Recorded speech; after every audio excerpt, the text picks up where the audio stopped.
أسعد الله أوقاتكم بكل خير. أهلا ومرحبا بكم لنستكمل سويا رحلتنا الشيقة والممتعة، رحلة عيشيها صح، رحلة وعي. اسمعي الكلام ده بعقلك وقلبك مع بعض. انت جواكي صوتين غير كل الأصوات اللي حواليكي في الدنيا، صوتين ما بيسكتوش أبدا، لكن انت اللي بتختاري من فيهم تسمعيه أكتر. الصوت الأول هو الصوت الشيطاني، ده الصوت اللي بيجيلك دايما وقت التعب والضعف، وقت الزهق، وقت الغلط. تلاقيه يهمس كده بكل هدوء ويقولك مفيش فايدة، انت فاشلة، محدش بيحبك، اعملي اللي يريحك حتى لو غلط. صوت سلبي محبط بيكسر فيكي حتة حتة، بيزين الغلط كأنه راحة، وبيخليك تصدقي إن الشر أحيانا هو الطريق الأسهل، وده اللي بيخلي الإنسان يبعد عن النور خطوة بخطوة من غير ما يحس. أما الصوت التاني فهو الصوت الملائكي، الصوت الجميل اللي بيجي بهدوء، بس كلماته بتدخل جوه القلب كنسمة دفى. تلاقيه يقولك اصبري، اعملي الصح حتى لو صعب، سامحي، خدي خطوة لقدام، خلي أملك في ربنا كبير. الصوت ده هو اللي بيطمنك لما الدنيا تخوفك، وبيفكرك إنك تستغفري لما تغلطي، وبيفكرك إن ربنا مش ناسيكي أبدا. شوفي بقى، النفس البشرية فيها الاتنين، يعني جواكي دايما زوج من الأصوات، واحد إيجابي وواحد سلبي. فما فيش حاجة اسمها نفس أمارة بالسوء 100%، ولا نفس مطمئنة على طول. النفس بتتأرجح ما بين الاتنين، وكل موقف في حياتك بيكون اختبار. هتسمعي لمين النهاردة، أو مين اللي هيمسك الدفة جواكي؟ لو كل يوم الصبح قررتي تسمعي للصوت المطمئن، هتلاقي السلام الداخلي بيزيد والسكينة بتكبر، وهتحسي إن ربنا بيقويكي وبيسندك خطوة بخطوة. لكن لو سبت الصوت التاني يسيطر، هتغرقي في دوامة شك وتعب ولوم للنفس ما بيخلص. السر إنك تميزي الفرق بينهم بسرعة. الصوت الشيطاني دايما فيه توتر واستعجال ولوم، أما الصوت الملائكي فيه طمأنينة وحب وأمل.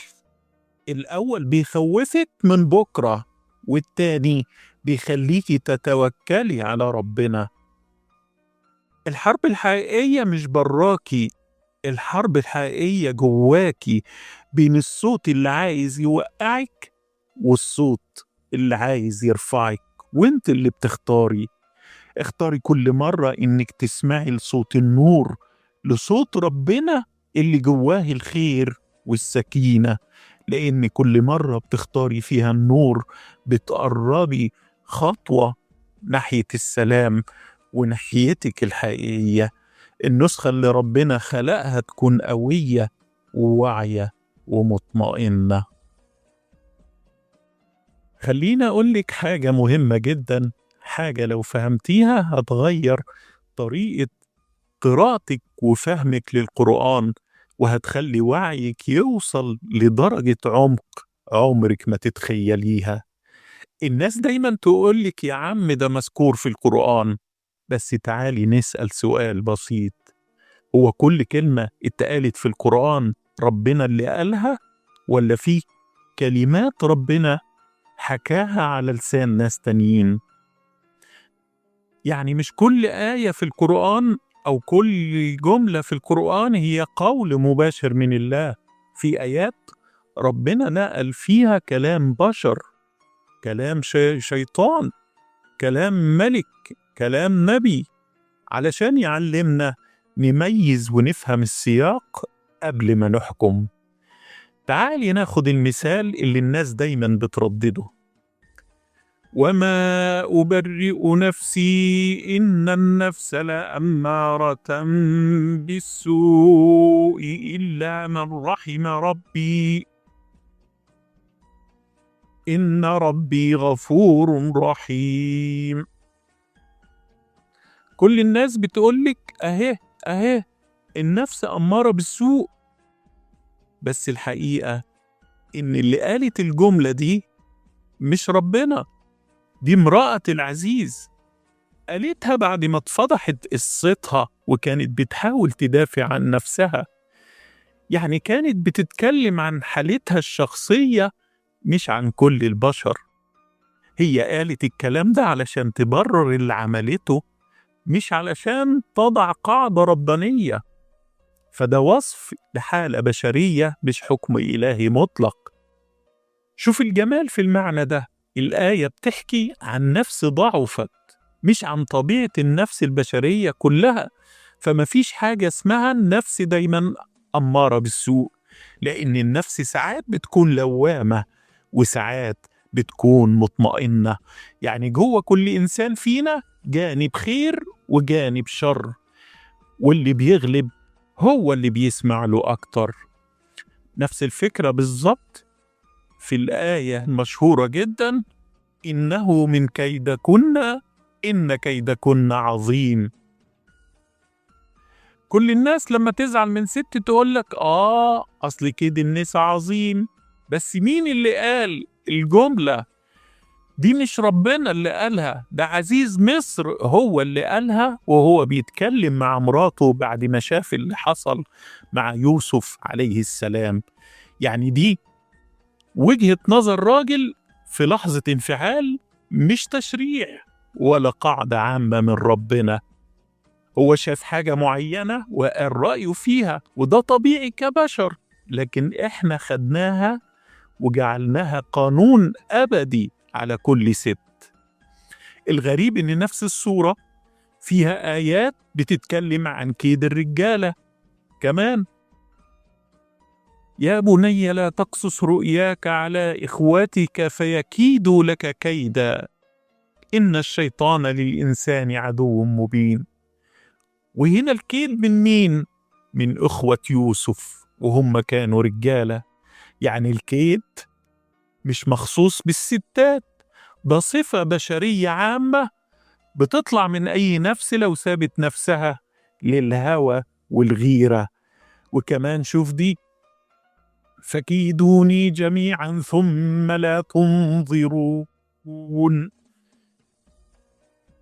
هنا ربنا بينقل كلام سيدنا هود لقومه لما تحداهم وقال لهم كيدوني جميعا، وربنا هو اللي بيقول له بعدها إن كيدي متين. يعني كيد الله هو الأقوى والأثبت. فإزاي سيبنا دي ومسكنا في كيدكن عظيم؟ المعنى العميق إن القرآن مش كتاب، مش نقطة وسطر جديد، ده كتاب وعي وتمييز. كل كلمة فيه وراها حكمة، وكل جملة ليها سياق. مش كل اللي اتقال فيه كلام من الله، لكن كل اللي فيه من عند الله علشان يعلمنا نميز بين القول والفعل وبين الرأي والوحي. فلو عايزة تبقي إنسانة وعيها عالي، اقرأي القرآن بعين الباحثة مش السامعة. اسألي نفسك مين اللي بيتكلم هنا وليه وفي أي موقف. ساعتها هتكتشفي إن القرآن مش كتاب تقرأيه، ده مرآة روحية بتكشف لك نفسك وبتعلمك تفكري بعقل وقلب في نفس الوقت. القرآن مش مجرد كلام يتلى، ده منهج إدراك وطريق نور. وكل ما تفهمي مين قال إيه هتعرفي أكتر ربنا عايز يقولك إيه. لأن ربنا ما أنزل القرآن علشان نحفظه بس، أنزله علشان نعيشه ونفهم رسالته بكل عمق، بعمقها نفهم رسالته بكل عمقها وجمالها. يا بنوتة يا ست الكل، النفس دي عالم كبير جدا جواكي، فيها صراعات، فيها حوار دايم بين الصوت اللي بيشجعك والصوت اللي بيحبطك، وساعات الاتنين بيبقوا في نفس اللحظة. يعني وانت بتعملي نفس الحاجة بتحسي بنفسك مطمئنة، وفي نفس الوقت في صوت تاني جواكي بيشككك. خدي مثال بسيط، لما تطلعي صدقة من قلبك والنفس المطمئنة تطلع وتقولك الحمد لله، ربنا هيثيبك، الأجر كبير، واللي عند ربنا خير وأبقى. بس بعدها بثواني النفس اللوامة تبدأ تتكلم، يا بنتي إيه اللي عملتيه ده المبلغ كبير وانت محتاجة الفلوس، وكان ممكن تستني شوية، انت اتسرعتي. وهنا بقى اللحظة الفارقة، اللحظة اللي بتحددي فيها مين اللي هيسوقك. قدامك طريقين، يا تسيب النفس المطمئنة تقودك وتفهمي إن الخير اللي عملتيه بيرجع لك طمأنينة وبركة، يا إما تسيب اللوامة تخمدك وتخلي الخوف والندم يمصوا منك الطاقة اللي كانت ممكن تفتح لك أبواب رزق ورحمة. النفس المطمئنة دايما بتبص لقدام، بتفكر في رضا ربنا، في النية، في المعنى الحقيقي للعطاء. أما النفس اللوامة فبتفضل واقفة في الماضي، بتحاسبك على كل حاجة وبتكبلك بكلمة لو ويا ريت. وساعتها لازم تسألي نفسك، أنا عايزة أعيش بنور الطمأنينة ولا أعيش في دوامة اللوم والتردد؟ النفس المطمئنة دي لما تصحيها هتبدأي تشوفي الحياة من زاوية مختلفة، هتعرفي إنك لما تعملي خير ربنا هو اللي بيعوضك أضعاف. هتحسي إن الطمأنينة مش في الفلوس اللي معاكي، الطمأنينة في القلب اللي مطمن بربه. لكن لو سبت النفس اللوامة تمشيكي هتعيشي دايما في صراع، كل قرار هيبقى حرب جواكي بين أعمل ولا معملش، بين أثق ولا أخاف، بين أقدر نفسي ولا أجلد نفسي. السر كله في الاختيار، يا إما تصحيها وتبدعي، يا إما تهمليها وتخمديها. لأن النفس دي زي النار، يا تولعي بيها نور ودفى، يا تسيبيها تطفى وتبرد وتعيشي في ضلمة التردد. فاختاري النهاردة تبقي صاحبة النفس المطمئنة اللي لما تعمل الخير تبتسم وتقول اللهم تقبل، مش اللي تقعد تحاسب نفسها على المعروف. انت اللي بتختاري من جواكي مين اللي ليه الكلمة الأخيرة.